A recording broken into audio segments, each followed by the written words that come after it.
So welcome back to obviously Fight Talk, and if you're watching on YouTube you can see, and if you're listening on audio you're about to find out, because I'm going to tell you we're joined by the White Mike Tyson, John Phillips. So John, thanks a million for coming on to obviously Fight Talk.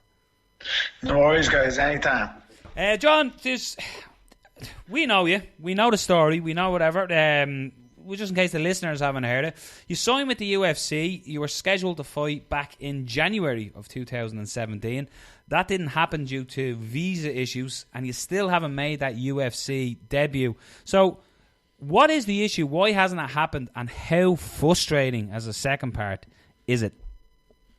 In a nutshell, it hasn't happened because of the London embassy and American embassy. They're just tying me up in knots, really. I've been to America 10 times, so it's got to happen. It's just a matter of time. It's just so frustrating, and it's heartbreaking, really, you know. But I'm sure I'll be on a card pretty soon, and the wait will be worth it, you know. What do you think the status of it is now? When I went last time, I was told it's in admin. And when I spoke to the woman in the interview, she said, "Look, your case has gone into admin, and that can take up to 6 months. So in some cases, longer to be sorted out." And I said, "Well, define longer. Are we talking weeks, months, years?" And she was just like, "Look, it's in admin and it's getting sorted, and it should be done sooner rather than later." So do you expect to be on like a European card next? I think, yeah, I'll definitely be on a European card before then, you know. I have to be. I need the money. Yeah, that's one aspect of it as well, because, again, for people who aren't familiar with you, John, you know, you're a Welsh man. If they're listening, they can hear you're a Welsh man, but you're living and training here in Dublin, Ireland. I believe... I heard this, I'm not too sure how correct it is. I know you were in like a van, like you were sleeping in a van at the back of SBG, but I believe it's now in Coach John Kavanagh's garden, is it? Pretty much, yeah. Yeah, it was out the back of the gym in a van, in like a camper van, and now I've got a caravan up John, so I sort of upgraded. Why? Just the story of why SBG? Why did you choose SBG?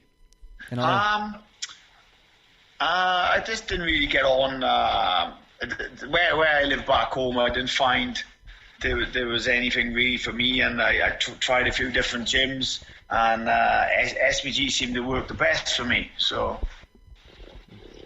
and with obviously, I've seen you fight. I've been lucky enough, unfortunately for Chet Kone, I was there that night as well, and not just you, where you won the Banner light heavyweight title in devastating first round finish.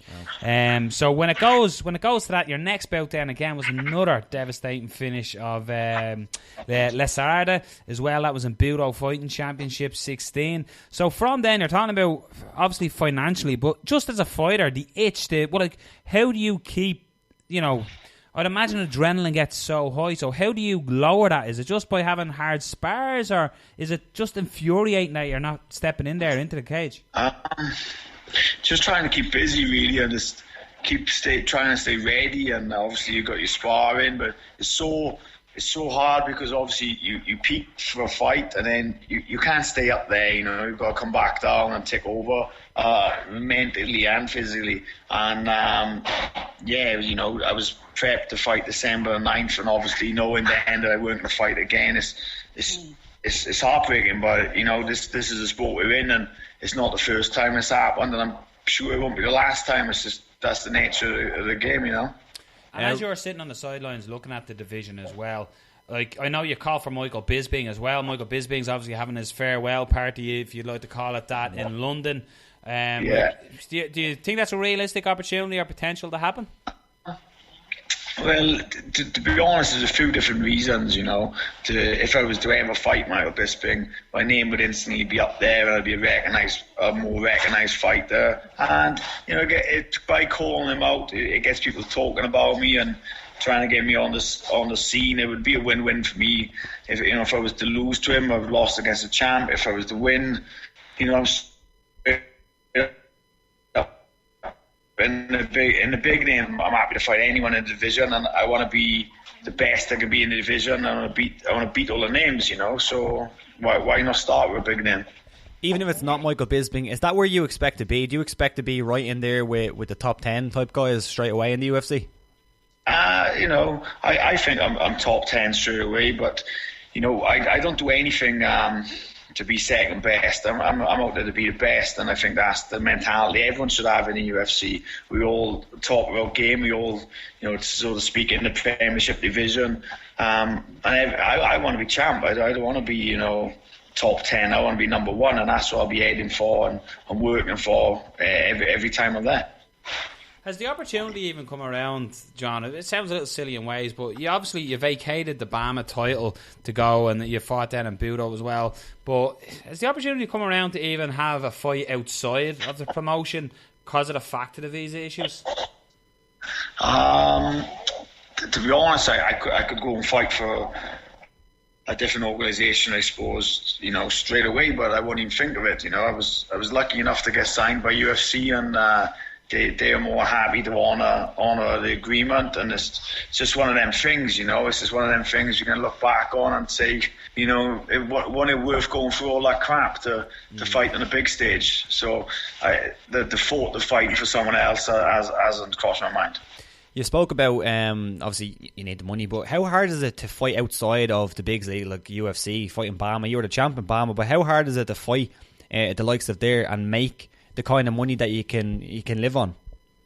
It's you know, it's next to impossible, unfortunately, and you know, it's a lot of these fighters are fighting for pennies. You know, I was getting paid quite well by these other promotions, and I know other fighters were, you know, not even on half what I was on. So it's tough. It's really tough, and if you're not fighting, you're not active, you can't pay your bills, and that then goes. It's a chain effect, and you know, if you can't pay your bills, you can't train right. Yeah. And then, you know, you have to go to work, and then you only can do so much training because you got to worry about paying bills, and you only can perform then to the time you can spend in the gym. You know, if you can do, you know, say you're doing 12 sessions a week, you can be as good as you can be for doing 12 sessions a week.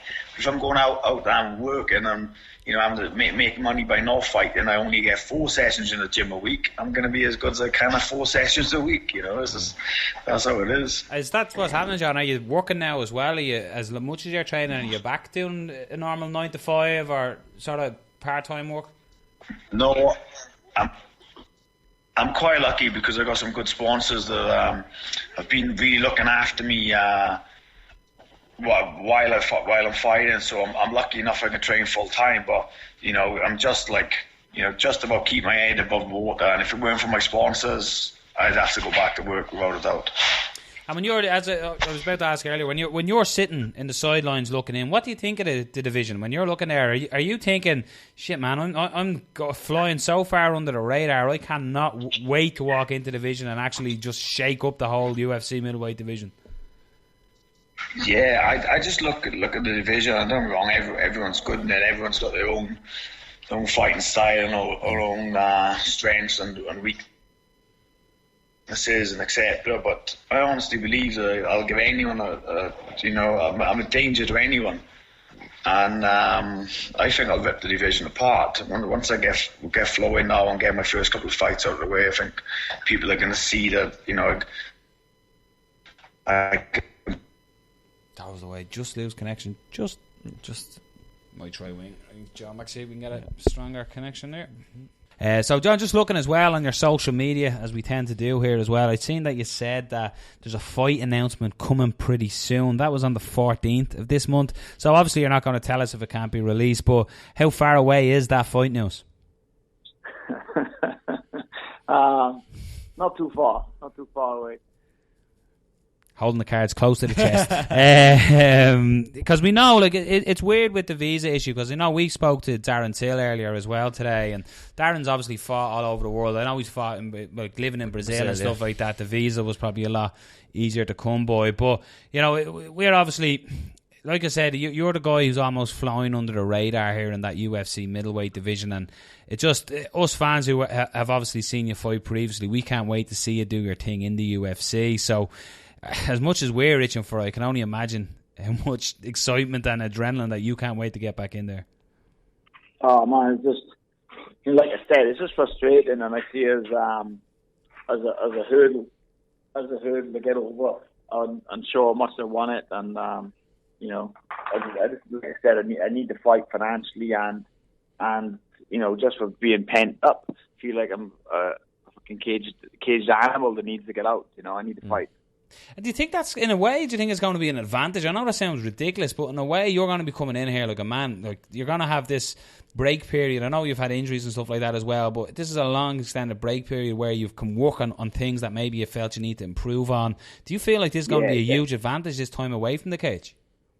That's what I was sort of trying to look at it like, and some of my close friends and family have said that as well. You know, this actually made this time out has probably made me a better all-round fighter. I've been able to add to my weaknesses, add to my strength, do a lot more strength and conditioning, and just make myself an all-round better fighter as time is going by. So I suppose, you know, it has made me a stronger fighter, but I still think I was capable of mixing it 2 years ago with anyone in the division. Now I'm even more rounded and skilled.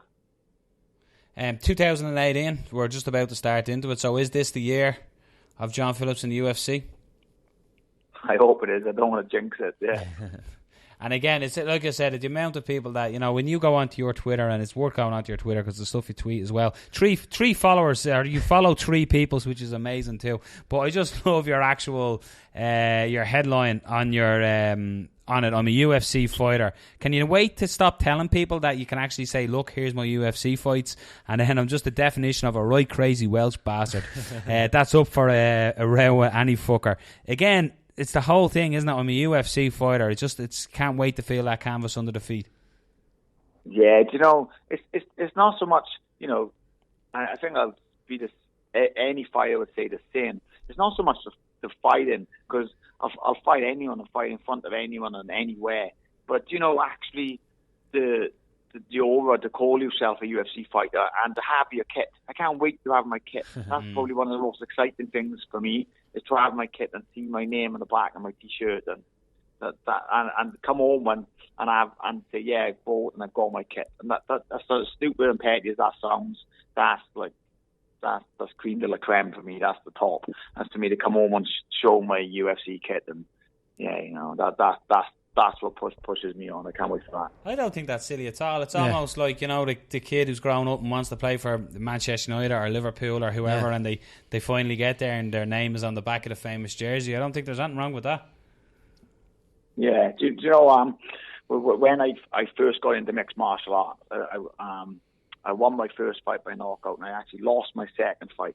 And I lost it due to lack of experience. I didn't have no groundwork at all. I just got into the sport just as boxing, and a lot of people were like, oh, you're going to quit now, And I was so ashamed. I still lived with my dad at the time. I didn't leave my house for about easily 4 or 5 months. You know, I bust nose, I had stitches, I had cuts, and I was all bruised up, and I thought, no, I don't want anyone to see me. I obviously the broken nose and the cuts and that healed up, but I didn't leave my house for about 4 months. I was so ashamed, but I was so determined to get it, to sort the situation out and get good and make it. That was like the most valuable lesson I could ever learn, and I really pushed me to keep making these big shows.